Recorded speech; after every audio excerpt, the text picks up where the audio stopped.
Good morning, good afternoon, good evening from wherever you are on our beautiful planet. My name is Angela Carson. I'm the host of Always Get Lost, a podcast about life and travel abroad. Today I'm coming to you again from the Riau Islands, sat on a pretty stretch of coastline on the island of Batam. My windows and doors are completely open, so if you hear the sounds of nature or what looks like an impending storm, please forgive me. Now, today we're going to talk about fearless female solo travel with a friend of mine who I met about a decade ago at a rooftop bar in Bangalore, India. Her name is Alexa Humphreys. She's a humanitarian who has worked assessing the nutrition status of populations in Africa, Asia, and the Middle East. She currently works with Action Against Hunger and the Technical Rapid Response Team.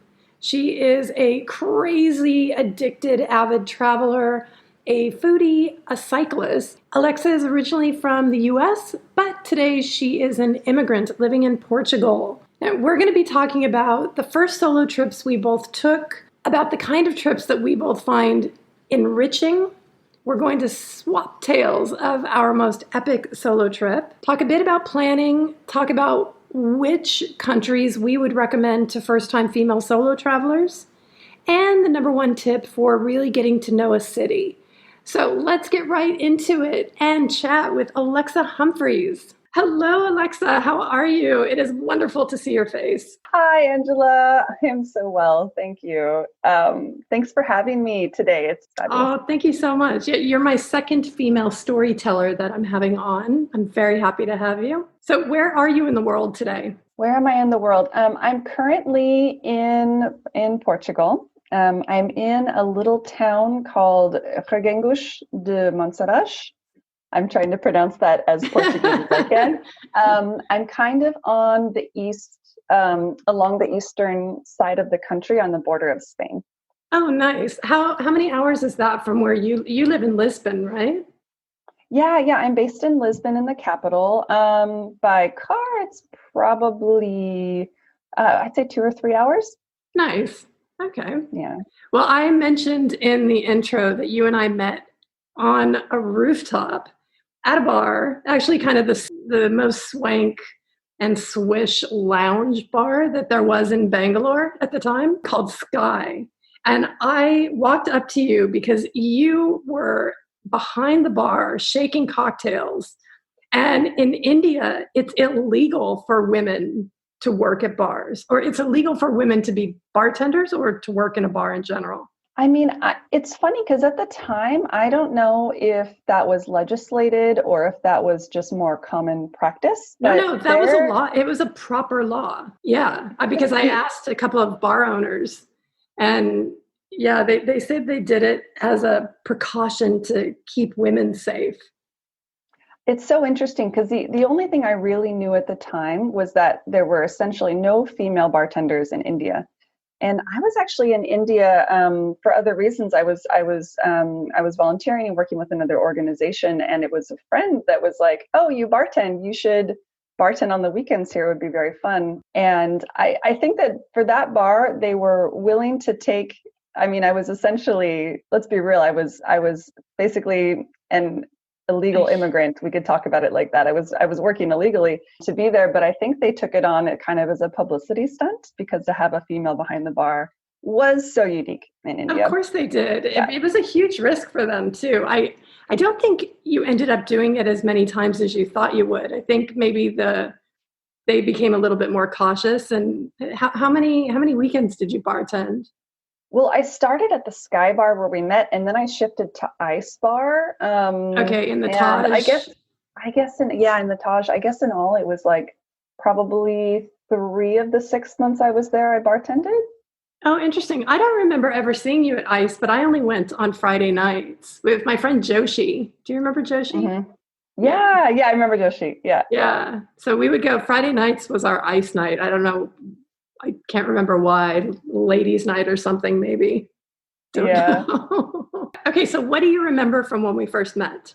I just remember that you came up and walked up to me and started asking some question like, where are you from? And I will say I'm originally from the US, but when I'm in other countries, I somewhat tend to avoid Americans because I hear you. I'm not there to meet Americans, but you in particular, I just thought you were the coolest and that we had to be.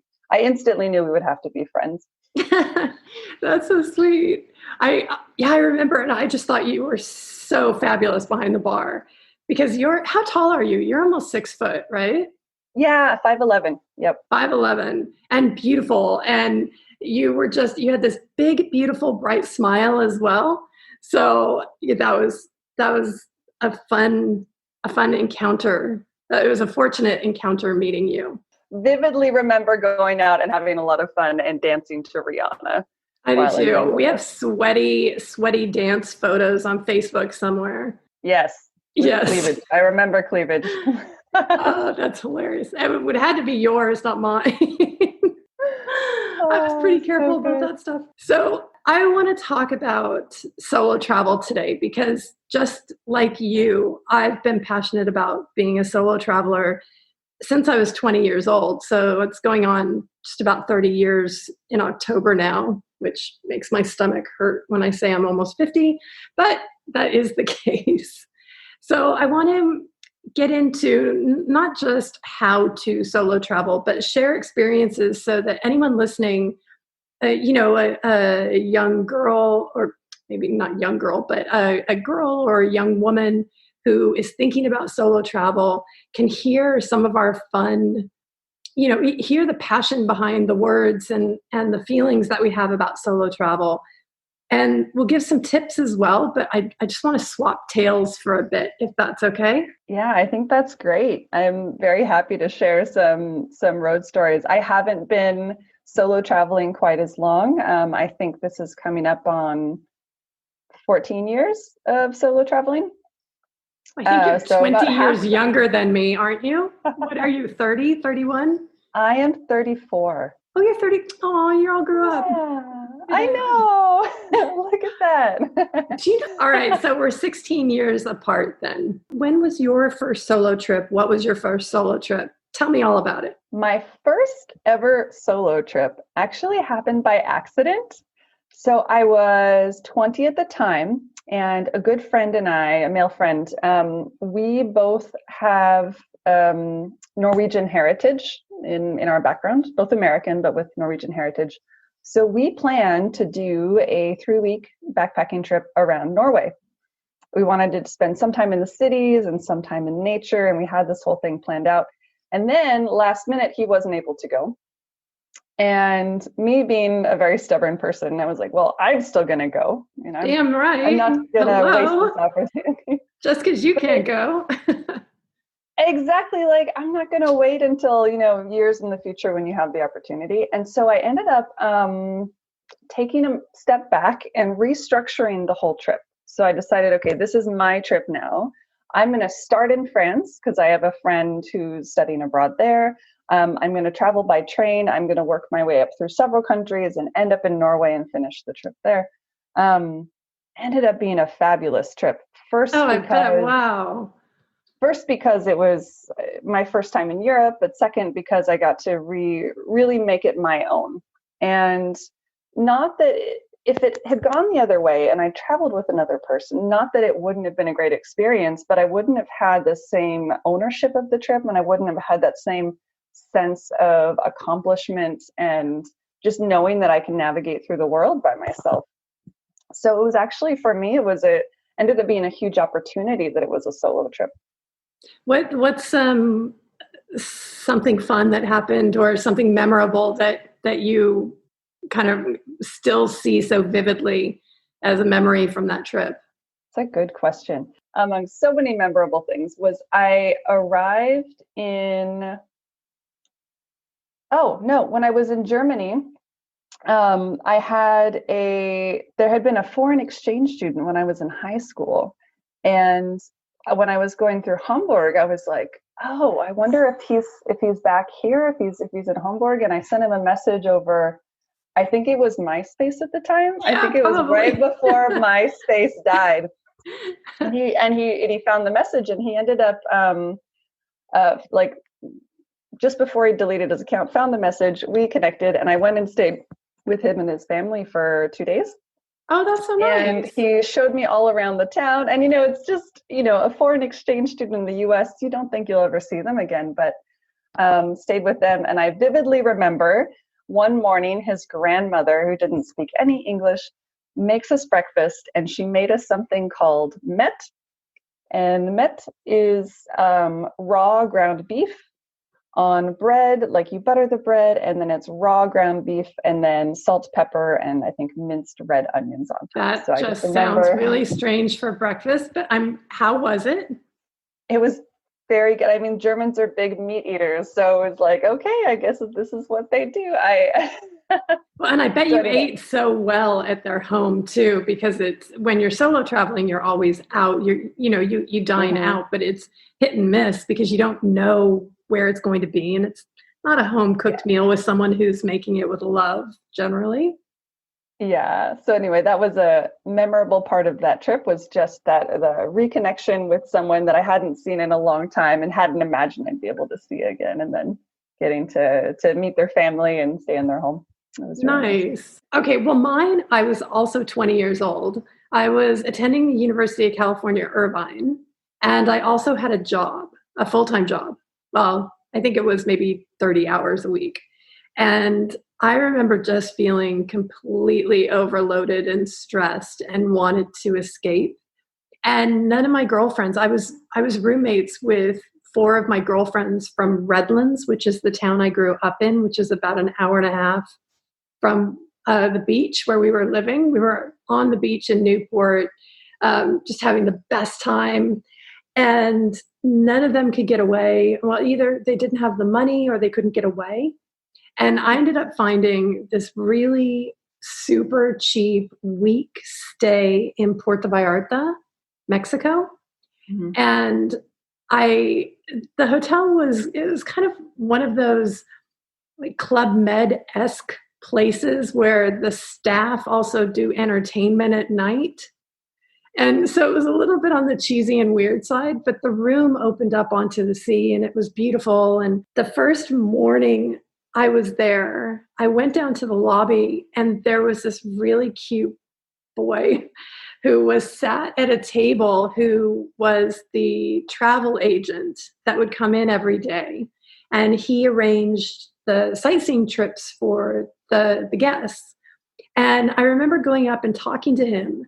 And we had such a fun chat. He ended up inviting me out that night with his friends. And we went in downtown Puerto Vallarta for dinner. And then they took me to a bar and then a dance club. And I was out almost all night. And it was so much fun. And I really liked this boy. And I think we kissed the first night. It was very exciting. And the next day, I went back, to say hi the hours I knew he was there. And I ended up booking an excursion for myself. I think he recommended the best one. And it was like a donkey or mule ride through the hills of behind Puerto Vallarta. And, with a homemade food and you're outdoors all day. And it was really, really fun. But I literally just spent my days at the beach or at the pool at the hotel. And then my nights were with Danielle and his brother and their not girlfriends, but friends in the group that were girls, and ended up having the best time. It made the trip like much more culturally diverse than I would have had because I went to one of their apartments and they were taking me to places where I was the only güera, the only blonde.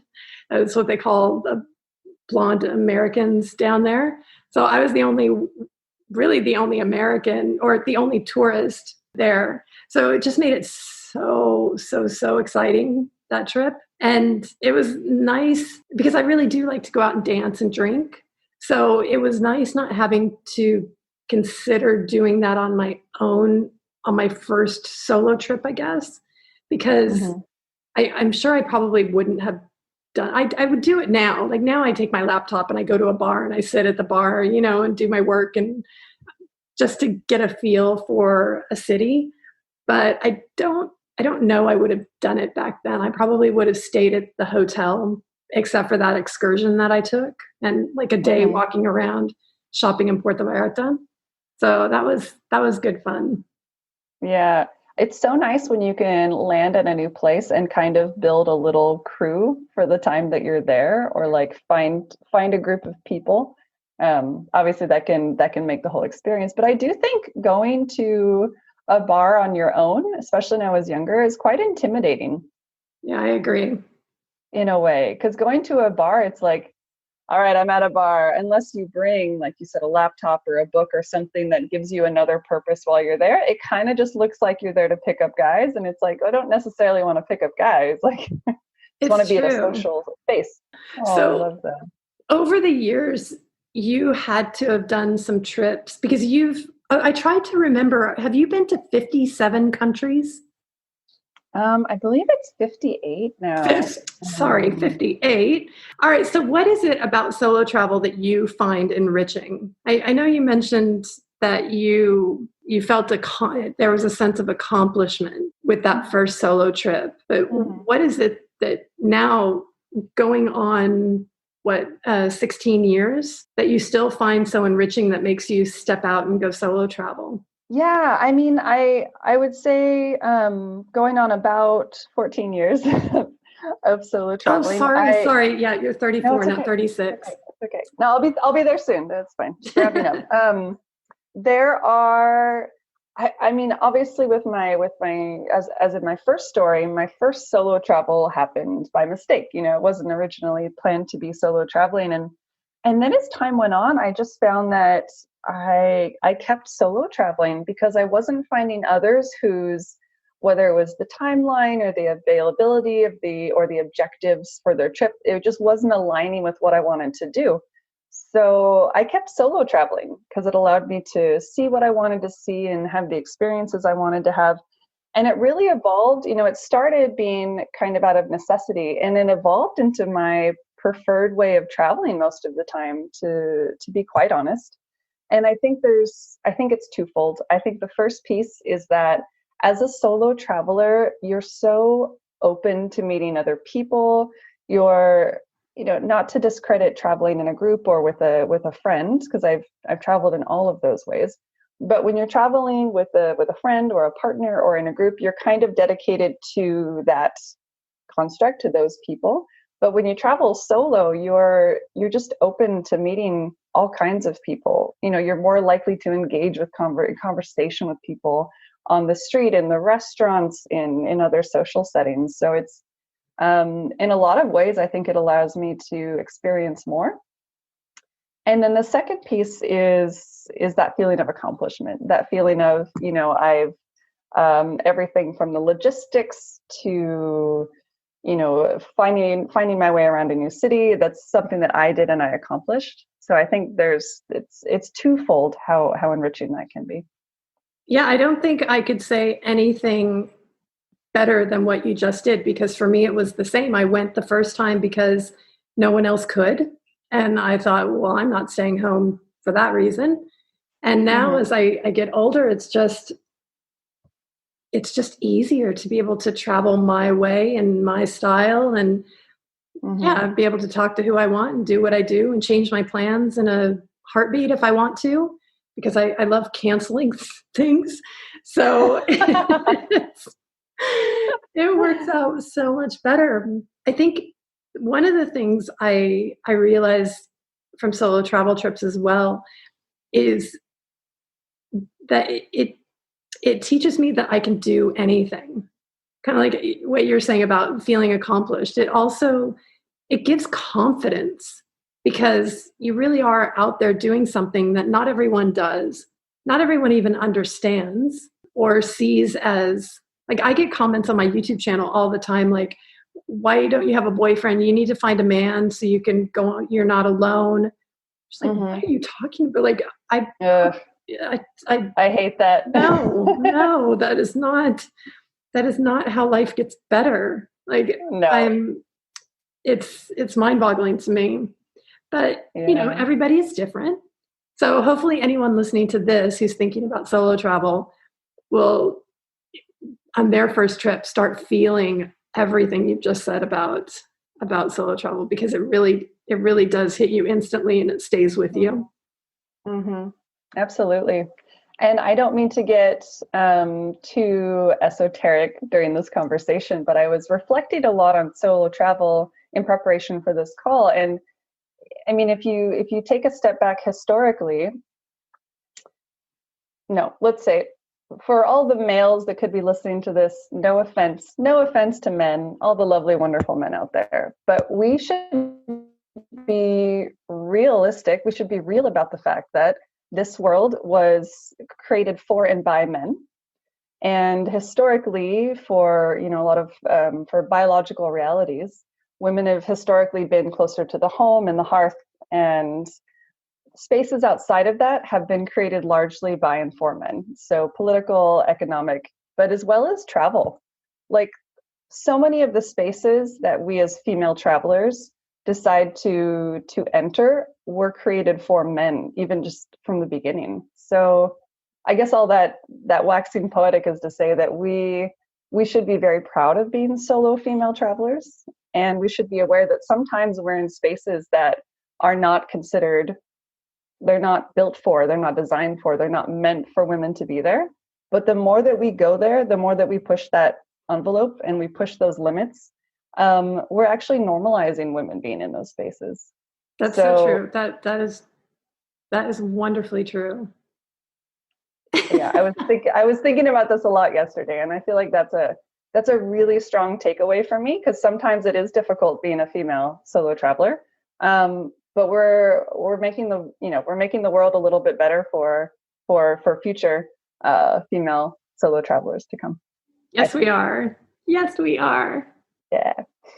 So something I always hear from people since I started solo traveling, and people are a little more used to my shenanigans now, but I always hear, be safe, be safe, be safe, until I want to it's going to be fine. It's going to be fine. So if I had a nickel for every time someone told me to be safe, I would be a very rich woman today. But I did think it would be good to talk about safety on this podcast, because it is something to be considered. And you having you have almost twice the solo traveling experience as I do. Do you have any reflections on safety as a female traveler, or do you have any stories to tell about that? Yeah, I'm guessing that you're going to have better tips than I will, because I tend to not play it very safe and to just do whatever the hell I want. And so far it's worked out. The only time I've ever been mugged was when I was living in Spain. On any of my trips, except for one time when I was 21 in Spain and down in the south, I was traveling with a girlfriend, and a man he followed us to the hotel. And then when we went into our room and locked it, he came and was knocking on the door and trying to get in. And that was quite terrifying. But generally speaking, people are good. And I find that when I'm on my own, I do hold my bag a little bit differently or secure it on my body a bit differently. I do try to, stay in well-lit streets at night and, generally try not to be stupid. But I just carry on, and it's kind of like an accident. You don't ever expect an accident to happen, and you can count on one hand the times you've had true accidents in life. And I think the same is true with when you're traveling. You don't need to expect that something terrible is going to happen. I ended up moving to Mexico after that trip because I thought I had fallen in love with the cute boy Danielle. Oh.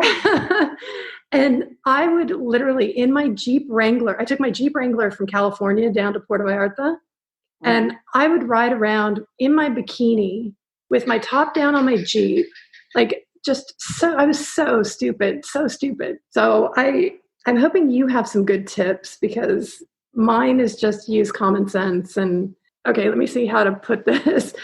I have had hookups when I've traveled as well in different countries. And I think the safest thing is to always go back to your room. Don't go to their room. Don't go to their home. You know, there are little things like that that you can do to try and stay safe. Okay, please tell me you have some good tips, because I am the worst person about safety because I just go balls to the wall and do whatever the hell I want. But honestly, I think there is wisdom in that. I know that sounds crazy, but there is wisdom in knowing what you want to do and going for it and applying common sense. The difficulty with safety, and the reason I get so frustrated when people are like, be safe, be safe, be safe, be safe, be safe, is because at some point, the reason they keep saying that is because we're never going to be considered to be fully safe unless we are either are male or are with a male. There's that underlying assumption we are never enough to be fully safe of and by our own fruition, our own capacities. And that really frustrates me. I don't know if I have a lot of tips per se. It's just, be aware of your surroundings and listen to your intuition. Yeah, that one's really good too. Like, don't have a headset. You have just one earbud in, not both. If you're listening to music and walking around, or don't be mindlessly on your mobile without taking your surroundings without taking, what am I trying to say? Into consideration or into. Thank you, Alexa. No worries. But I guess I mean, like, really, one thing that I think I've developed a lot during my travels is my intuition. And when I say intuition, I mean being able to sense when a situation just doesn't feel right, and I just leave that situation. I don't need to stay there if my gut is telling me something is wrong. And also intuition in terms of really being able to read people. I mean, I'm not perfect, but I feel like I'm pretty good. If someone approaches me, I can tell pretty quickly what they want. That's true. Do they want to steal something from me? Do they have something sexual in mind? Are they just really curious? They're kind and want to check in and make sure I'm okay? Like, people can approach you with many different intentions in mind. So I feel like my intuition is really developed, and I know when to be rude to people and tell them to leave me alone and to fuck off. And I know when to be kind and take time and have conversations with people. So I think, we're never going to be quote unquote enough because we are women, right? We're weaker physically and exactly. Yes. Quote unquote will never be enough to fully take care of ourselves. But I have huge air quotes there because I think that's bullshit. So we should just be aware of our surroundings, strong, adaptable, listen to our intuitions, listen to our guts. Even though the world of travel wasn't built for women, I think we can also be much better travelers than men in a lot of ways. Oh, I agree with that. Yes, right on, sister.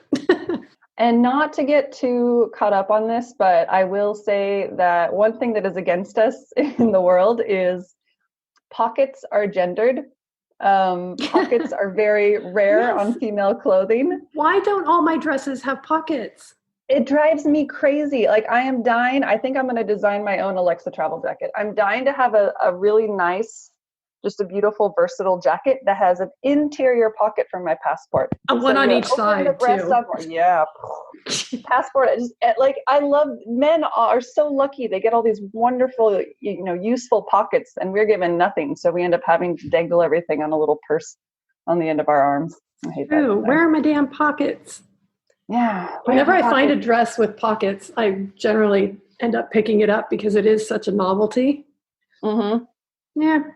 All right. Well, okay. So tell me, let's talk fun. Let's talk fun now. Tell me about your most epic solo trip of all time. Okay. Or just an epic trip that you're proud of. Okay. I have had a number of epic solo trips, but I am going to do a bit of a shameless plug about the trip that I'm on now. Go, girl.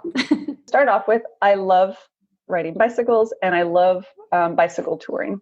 So basically traveling by bicycle, carrying what you need with you and seeing the world in that way. I think seeing the world from a bicycle is a beautiful thing. My current trip that I'm on right now, I'm actually cycling around. I'm cycling around the country of Portugal, a 30-day cycling trip, completely solo. I'm not with a group. I'm not with a company. I've completely planned the trip myself. I'm carrying everything I need with me on my bicycle. There's no support vehicle or anything. And I'm just so excited about this trip. Obviously, there's the additional layer of risk. The COVID-19 pandemic is obviously a concern. In Portugal, it's not great, but it's fairly controlled. So I'm just monitoring the situation closely. Well, and you're But in outdoors, so you general, just need to worry when you're at the restaurants and the hotel. exactly. Yeah. And being outdoors, I'm much safer. I know I'm not taking public transportation. I'm not taking trains. It's actually kind of an ideal way to be traveling right now.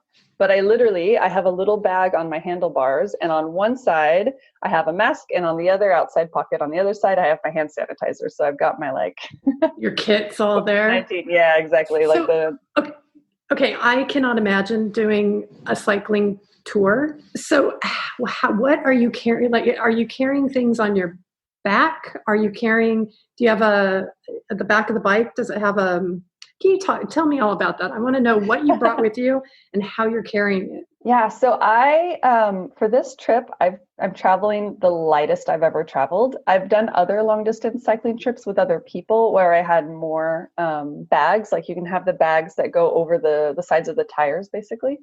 For this trip, I am traveling the lightest I've ever traveled. I have that tiny little bag on the handlebars, which is kind of like a purse. That's where, money and phone and credit cards and my COVID-19 kit is. And then I have a bag. I have a small rack that goes over the back tires behind the seat and a very small bag there. And I'm talking bare essentials. I barely have more clothes than what I'm cycling in, and a few tools to work on the bike, fix the bike if I need to for something minor, and some toiletries, and that's about it. And very streamlined. No laptop, no. What have you got for electronics? For electronics, I have my phone and not much else. I'm actually, for this trip, I am posting photos daily on Instagram at Alexa Travels the Globe. Well, and you're doing daily live videos on Instagram as well, which I find quite fun because you talk people through your plan for the day. Yeah, so I'm doing in the mornings on Instagram at Alexa Travels the Globe. I do a really brief little live and I show a bit of what I'm seeing. So it could be a landscape or a site or something and kind of talk people through that. I wanted to say too, another thing that's really special about this trip for me is that I'm currently an immigrant in Portugal. I'm a resident. And I am on track that hopefully in a few years I can apply for citizenship. And so this trip for me is also, not only is it, a wonderful travel experience, it's a way to get to know better the country that I'm trying to make my home. So it's a beautiful aspect of this, is getting to see small towns and villages and try the cuisine in different places and see the different sites, the natural wonders of the country, because it's actually a very geographically diverse and interesting country, even though it's small. Nice. Well, okay, I've seen the photo of you at Petra, so I kind of thought that your most epic story was going to be something like Petra, but was that a work trip that you were on? I mean, were you there on assignment? No, Petra was interesting because I was actually working in Kabul in Afghanistan at the time, and we had a week of elections where all of our operations would be completely shut down, just no movement whatsoever. So I actually opted to, instead of being stuck in Kabul for that week, to go to Jordan. I had another friend that was working there, so I wanted to visit her. But to go to Petra, I was just like, I'm in Jordan, I have to go to Petra. So one of the days I rented a car and just drove down to Petra, which was really fun. That's amazing. I also like driving in other countries because I think the culture of driving is so different in different places. Especially when they're on the other side of the road. Oh my gosh, yeah, that's tricky. Yeah. I have definitely arrived in a country and jumped in my rental car and realized that the driving console was on the other side. That's hilarious. Yeah, it takes me time to get used to it. But it's so much fun because it doesn't feel like normal driving at all. Mm-hmm. Mm-hmm. Yeah, I do love driving cars in other countries. Nice. So, Angela, what would you consider to be your most epic solo trip? I think I was trying to think about that because there's so many countries that are just magical. But I think for me, as far as a solo trip, it was when I decided to be a digital nomad. I had moved to Malaysia for a job that didn't work out. And then I was offered other jobs, but the salaries were so low. I hadn't realized the concession that this company had made when they relocated me. And so it turned out that I made a lot more money just freelancing and working with different clients around the globe than having a full-time 40-hour-a-week job. Well, 40, 50, 60, whatever they are. So I took off from Kuala Lumpur, and for close to 6 months, I was a digital nomad all around Southeast Asia.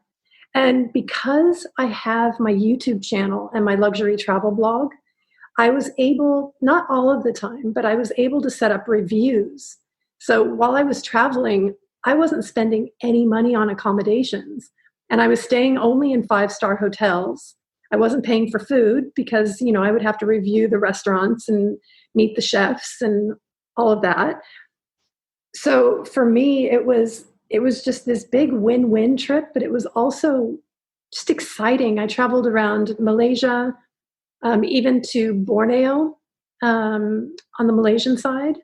And I was in Singapore for a few weeks and Thailand. And I went to different islands in Malaysia as well, and Indonesia. So it was just because of what it was and the amount of time that I lived out of a suitcase. That was why I learned a lot about packing on that trip too, because I took things I never wore that were just so stupid. So I not as brutal a packer as you right now, but I definitely learned some amazing lessons that have helped me in my future, in the future travels I've done so far. So, Wow. one of my favorite memories from those months as a digital nomad was a week that I spent on Borneo. And I was given the opportunity to do some unusual sightseeing. And the way to get from point A to point B when I was doing the sightseeing was on a traditional Malaysian longboat. And we would go because I was shooting video, I would always want to be the first one there. So we would leave, we got special permission to be able to arrive a little bit before everyone else. And so we would be traveling in the mornings, 5:30, 6 a.m. on this longboat. And I remember seeing people starting to come to life along the river. And the Malaysian That sounds like zombies. no. So everyone was waking up. Everyone was waking up. Sorry. I'm so sorry. There was there was one gentleman who was, he was stood in he was stood on the side of the water, and he was brushing his teeth and had a glass of water in his hand and his toothbrush. But he was, his family must have still been asleep, or he was about to hop in the boat. But he was there brushing his teeth, people fishing, and it was very nice. It sounds like it was a very kind of intimate moment to see that little village along the river, waking up and getting to see sort of the routines of people. Those moments can be really, that's not a planned tourist thing. That's just a moment that happens. And sometimes this does really stay with you. It really does. So Angela, I guess contrasting with other kinds of travel, with groups or with another person, how do you go about planning a solo trip? Yeah, I've learned a lot over the years, actually, especially because of the YouTube channel and my blog, on tips for how to plan a little bit more efficiently. But generally speaking, because I was a single mom on a really tight budget for so long. And even when my daughter went off to uni, I was still paying for her life and her education and mine. So it's only been the past couple of years that I haven't had those restraints on me. So for the longest time, for decades, I was traveling on a budget, but I always enjoyed nicer hotels and I wanted champagne, but I had a beer budget. And so, generally speaking, when I'm planning a trip, I don't always know where I'm going. I start to look at the cost of flights first and get a feel for how much it's going to cost with the air. And then I work backwards from there because, and I'm not always even particular about what city I fly into in a country either. If there's a great deal, then I'll shift. So once the air travel is decided and the country and the city of origin is fixed, then I go on to Condé Nast Traveler and Travel and Leisure, and I look at their country guides and their most relevant articles that they have on the cities or traveling that country. And I get a feel for what they say to do. And I jot down a couple of if there's interesting properties that they mention. Then as I start to build out the itinerary, because generally speaking, I don't just fly and stay put somewhere. If it's Langkawi or Bali, yeah, okay, maybe I fly and stay put and do day trips. But I then start making a list of food that I have to eat, the top destinations. I go onto UNESCO and I see what the UNESCO sites are for that country if I didn't already get that information from Travel and Leisure or Condé Nast Traveler. I think everyone that travels frequently has a slightly different system. So what do you do? How do you plan a trip? In general, for any sort of travel, I'm going to start by outlining my objectives. Like, what is the real reason I'm going on this trip? What is it that I want to see or do or experience? And then based on that, then I can... Okay, but how do you know what you want to see or do and experience first? Because if you're going to a country you've never been to, how would you know that first?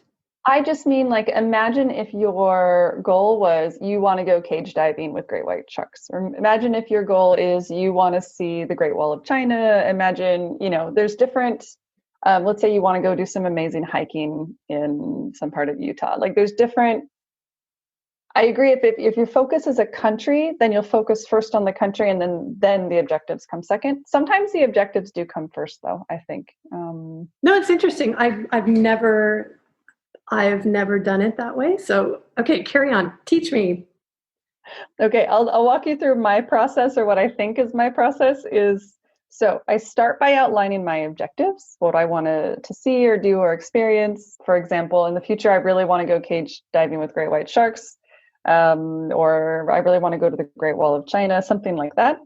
And then based on what I want to do, I'm then going to look at locations, like where are the best places in the world to do that from, where are good places to stay, where are good places to travel through. But another thing that increasingly I like to incorporate in my travel is not just about the things to do, but also at this point, I've met so many amazing people around the world and so many travelers and global citizens. I also like to kind of map out where my friends are, because sometimes you can incorporate visiting friends during your travels. Maybe you were supposed to come here to see me in February when before lockdown, basically before lockdown really happened. February or March, it was something like that. Yeah, exactly. And so that trip would have been obviously an opportunity to see that country and that part of the world, but also visiting you. That's a great example of structuring a trip around where a friend is based. And that is travel gold. When you have a friend that lives there or is based there, they tell you the good things to see, they tell you the not good things to avoid. That is the best way to do it. I would say if you can travel to see a friend that lives somewhere, I would do that over paying for a travel company or an excursion or a tour any day. Well, and if you can use that as a home base, you can take more things in your luggage as well. And then just when you're off traveling around and, out for a week, you can pare down and take a smaller piece. But yeah. Definitely. But no, if you can build visiting friends into your trips, I think that's just amazing. So after I've outlined my objectives and I figured out locations and where my friends are in that, then I'm going to book flights. So look at flights. And then the very last thing I'm going to do is book the lodging, of course, because once I've established where the flights are, then I know where I want to sleep. Well, and I don't always plan either. I'll pick a flight and I'll have the first hotel, and sometimes that's all I do. And with my YouTube channel, and I'm going to a country either for my own reviews or on assignment for magazines, which I've done in the past as well. Then that is structured because you have that set up so far in advance because of approvals. But when I was a digital nomad, the times when I didn't have reviews scheduled, I didn't know where I'd be tomorrow. And there's something quite exciting about that, because if you're talking to someone and they tell you this amazing place that you really, it's like you're saying, like with friends who are living someplace, who know what to do and what not to do. It's nice to be able to be agile and just take off and devil may care and have fun and explore in that way. Makes it feel a little bit more alive, like without the restraints of a schedule. Agreed. I mean, just in general, traveling alone, you have so much more flexibility and agility, and you can make those decisions quite quickly if you want to change something. But I would say for any sort of travel, always build in flexibility into your itinerary, because you don't know what you're going to find or get a great tip for something you want to go see. And if you've overbooked your itinerary and you have no flexibility, that can be the worst. No. All right. So rapid fire. Let's give some tips and advice. Great. Sound good? Okay. All right. Great. What country would you recommend to first-time female solo travelers? Or what countries? Give me your top 3. Ooh, top 3. Just as a general characteristic, I think if it's your first time solo traveling, go somewhere that has good travel infrastructure. Agreed. So there's established hotels and hostels. There's good local transport. There's good tour. All of that is built in. So you're not trying to scramble and make the travel happen. Second, a country where language is not going to be a huge barrier, I think would be more helpful. So I disagree. Okay, sorry. Okay, let me tell you why though. Either English is commonly spoken as a traveler language or a business language so that you can navigate through that space, or maybe maybe you speak more than one language and you speak some of the local language. I just think it's hugely helpful in navigating, but go ahead and I welcome the healthy debate that okay, it does make things easier, but it's not as exciting. It's not as challenging, because back when I was first starting out, some of the countries I was going to first, I always had a phrase book with me, and I tried to learn a bit of the language before I went.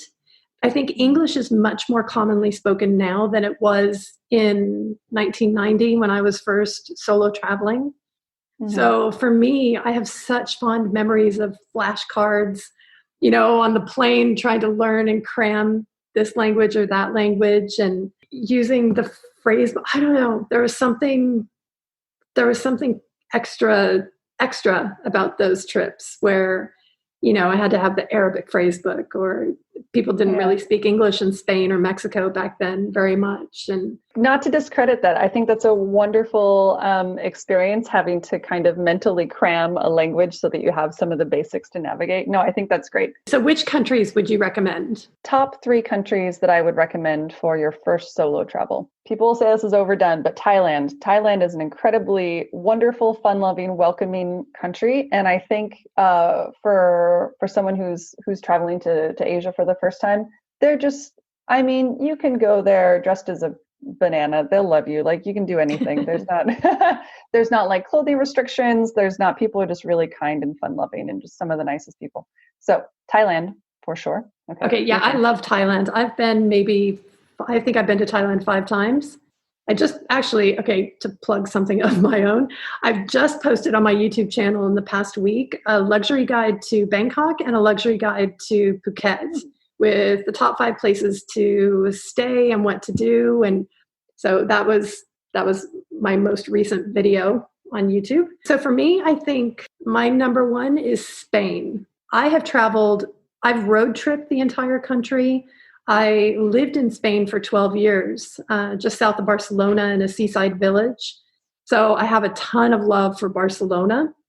but the entire country is just beautiful, and the architecture is gorgeous. And the people, okay, well, the people in Barcelona, they're quite rude to tourists because they are inundated with tourists and don't love it. But once you get outside of Barcelona or outside of Madrid, people are very, very sweet. But it's a beautiful country. It's safe. I think that would be a perfect, epic solo trip. Mm-hmm. All right, what's your next one? Portugal. This is where I live now, and it's an amazing country. And some of the, great food, some of the best wine I've ever had. It is so hard to find bad wine in Portugal, and it's incredibly cheap. I don't know how they do it. So I have to do a plug for my country of residence. Portugal is amazing, and lots of English speakers, and everyone is so kind. Well, and it's obviously very safe. You're on a solo cycle trip right now around the country. Yeah.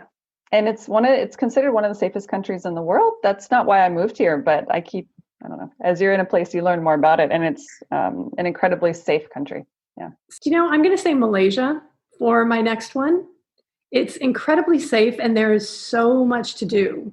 And within a week or 10 days, you can literally go from a UNESCO protected rainforest on the island of Borneo to Langkawi, which is like the Bali of Malaysia, to Penang, which is the foodie epicenter of the country, and a UNESCO protected city that you feel like you've stepped back in 16th century China, and Kuala Lumpur, which is a vibrant city with the Petronas Twin Towers, and it's just so much fun to eat your way through not only just Kuala Lumpur, but Malaysia. And when you're there, you could also do a quick trip down to Singapore. It's a quick 40-minute flight to Singapore, very cheap, like less than $100 round trip. And Singapore is great fun for a few days. So I would say a combo of Malaysia and Singapore would be perfect. Yeah, that sounds great. So just in order to have some regional representation, I do want to do a small plug for a country that's dear to my heart because I did some work there. Zambia. Okay. Zambia in South Central African continent. Zambia is an incredible place. It's a beautiful country. They have some of the best safaris in the world. So if you want to be able to go and see animals you normally could only see in a zoo in their natural habitat, Zambia is amazing. It's also an incredibly safe country. I mean, one of the safest countries I've ever lived and worked in. People are incredibly courteous and kind. And there is great travel infrastructure, especially when you get down. They have Victoria Falls, which is one of the biggest waterfalls in the world. There's a great night scene. There's some really great bars that are just, I don't know how to explain it exactly, but Zambia is wonderful. And Zambia, you go to the bars and you feel like you're welcome as a foreigner, but the bars are mostly full of Zambians. Like it's not, there's places you can go in the world where you feel like the bars are only foreigners, and it doesn't feel like they're for the people. And in Zambia, mostly I felt like the bars are for the people. Okay. Zambia is amazing. Big shout out to Zambia. Big shout out to Zambia. I love Zambia. All right, let me see. My last one. I'm trying to think of places where I always felt safe, where there wasn't any ooey moments or there was no leering by men and anything that made me not want to explore back alleyways at night and, just dive in. I think I'm going to go with China. And I will tell you, I lived there for a few months. I've also been to a couple of different cities in China just as a tourist. I actually have a 10-year visa for China that's still valid. Yes. How did you get that? We need to talk about that. I'll tell you after. I'll tell you after. But yeah, it's fabulous. Okay. I'm super happy about having that because it's also my plan C if everything goes tits up and I don't end up getting a visa now to Singapore since Malaysia has forbidden all Americans and I was supposed to be moving there in October. China is now like my plan D or E, I think. So, but I would say going into either Beijing or Shanghai. And if you fly into Beijing, there are some amazing places to see the Great Wall of China. Close by, Beijing is a really amazing city with the Forbidden City. There's back alleyways to walk through that have been there for centuries, and there's not a lot of English spoken, but you can get by. And some of the amazing UNESCO sites are just so picturesque. It's incredibly, incredibly safe. And there's just such a diversity of what to see. And if you traveled the Silk Road for a week, that would be amazing. Yes, China. I'm sticking with China. I love it. That's great.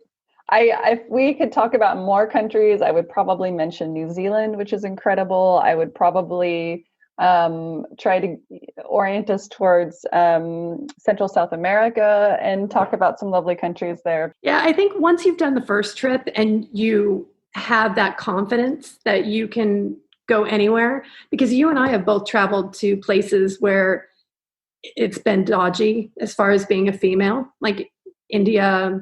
And there are countries like that, even Italy, like as nice as Italy is, like the men, they catcall, they will whack your backside. It's a great place to travel. I love Italy. I love traveling Italy. But as a woman, it's a little bit like Ecuador and places like that where the men are just a little bit more overtly sexual in a way that makes us women uncomfortable. And that's the frustrating thing. Again, it's alluding back to what I said before about a lot of spaces being traditionally male spaces and, women going there if they're accompanied by a male. But if you go there alone as a female, you can see a very different side to a city. For example, I went to Cuba for 3 weeks. Oh, amazing. Wow. But I was so frustrated because there were parts of Havana I would walk through and the men would just like catcall, and I was getting so frustrated and angry because I know there is a cultural element to men being very vocal on the streets towards women in Cuba, but I just did not appreciate it. No, it makes you not want to walk around as much at times. Yes. Because you just know you're going to be subjected to that. Mm-hmm. And it's not like that in every country. Thank goodness. Yeah. No, it's not. Thank goodness. It's not. Thank goodness it's not, because that would just be exhausting. But it is frustrating in those moments where you're like, it's not enough to be female. You have to be accompanied by a male to not be, verbally harassed. And I have encountered, numerous situations like that. And that's, I think the frustrating thing for me is like, my goal and my hope is to walk this earth as a human being first and a female second, if that makes sense. Like I'm a human being and I should be treated as a human being. And there are settings and moments where men decide to treat you like you are there for them or sexual pleasure or whatever they think you're there for. It's considered a male space and you're in it. And those are just the most degrading moments. Those are the moments where I really I get so angry. There's a dark part of me that wants to inflict pain on them, but I'm like, if I hurt them, that's not helping anything either. Is this your kickboxing coming into? Yes. Coming into use? Yeah. So, but it's so frustrating, you know what I'm talking about. No, it can really know what you're talking about. Negatively affect your experience. Well, and let's leave on a fun note. So the last tip I'd love for us to share is how to really get to know a city. What would you say is your go-to activity or one thing that you always do on a trip, if possible, to really get to know the city? There are different ways to approach this, but I'll tell you one thing that I used to do a lot. I don't do it as much anymore. Maybe I should revive it. But if you like to walk, I used to have a game I played with myself where if I was in a new city, I would write down the address of my lodging on a piece of paper. You can also put it on your phone, but sometimes I like having things on paper. And I would put it in my pocket, and then I would just set out, and my goal was just to walk around the city. So I wanted to just organically visit the city, the best parts, the worst parts, whatever I would encounter. And then I would always make it a game to see if I could kind of understand the layout and the landmarks and make my way back to lodging without using GPS, without using a map. So that was, and if I failed, if I couldn't find my way back, I just pull out the address and I give it to the taxi driver and I'd go back to my hotel. Nice.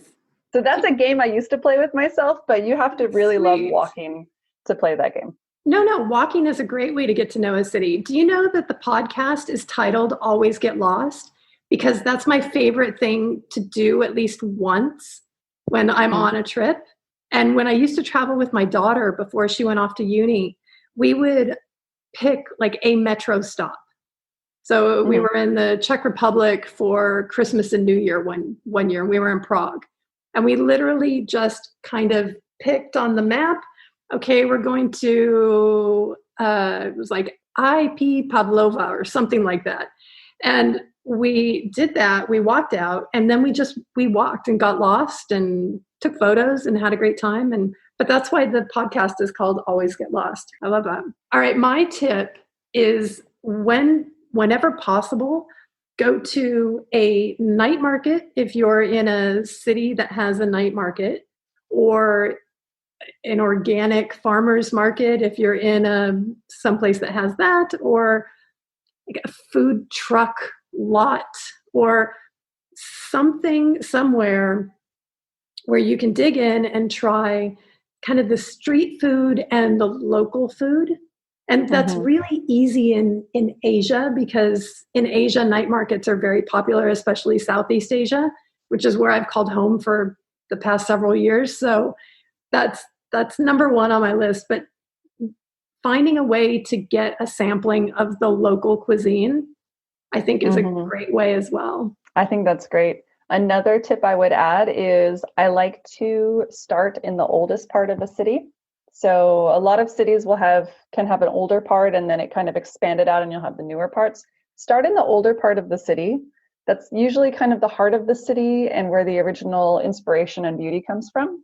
And then you can work your way out to the newer parts if there's other things you want to see. Yeah, I often try to stay in the older parts as well. Like Istanbul, I stayed in the old city. But the problem with that is that the older part of the city, the hotels don't generally have like double paned glass that block out all the noise, and it's a little bit more. Your good night's sleep isn't always guaranteed in those spots, but it does.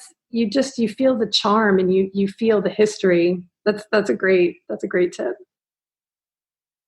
All right, madam. Well, this has been very fun, and you were a genuine delight to swap tales with, and I learned a lot from you. You put on your Instagram bio that you're a travel addict, and having been to 58 countries, I think that is very apt.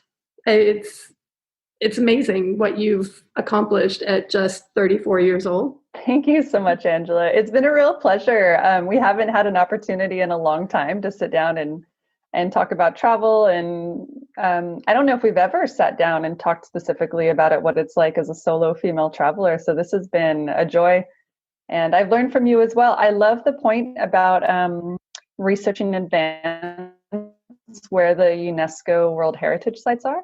Generally, for me, I just go places and they're like, "It's a UNESCO World Heritage Site." I'm like, "Oh, I had no idea. That's so good." But I will take that tip with me for sure. Yeah, it really helps to try and figure out the itinerary if you know that they're not all worth going out. I mean, okay, I'm not sure how to say that in a way that doesn't sound like I'm disparaging UNESCO, but they're not all going to be everyone's cup of tea. But there are some surprising UNESCO sites that you wouldn't know, or cities that it's just 7 blocks within the city that are the UNESCO protected areas that are just so worth seeing. Thank you again.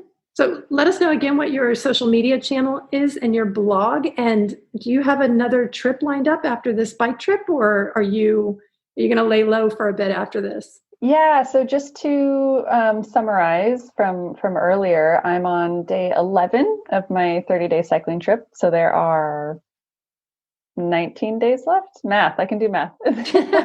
There are 19 days left to this trip. I'm posting daily on Instagram at Alexa Travels the Globe. I'm posting daily on Facebook at Alexa Travels the Globe. And I'm also posting full blog posts on alexatravels.com under the Cycling Portugal tab. So those are the best ways if you're interested in following this crazy solo female cycling journey, that's the best way to follow. After this, I don't have any travel planned on the horizon, just given the COVID-19 situation. I'm really, for me, this is a time to be cautious and also to focus on, of course, respecting the rules and regulations for your country or your area, exploring our own backyards. This is a time to embrace what's a little closer to home, because so often we overlook that. But maybe that's one of the gifts of the current pandemic is, spending more time with loved ones and appreciating our own backyards a bit more. That's very true.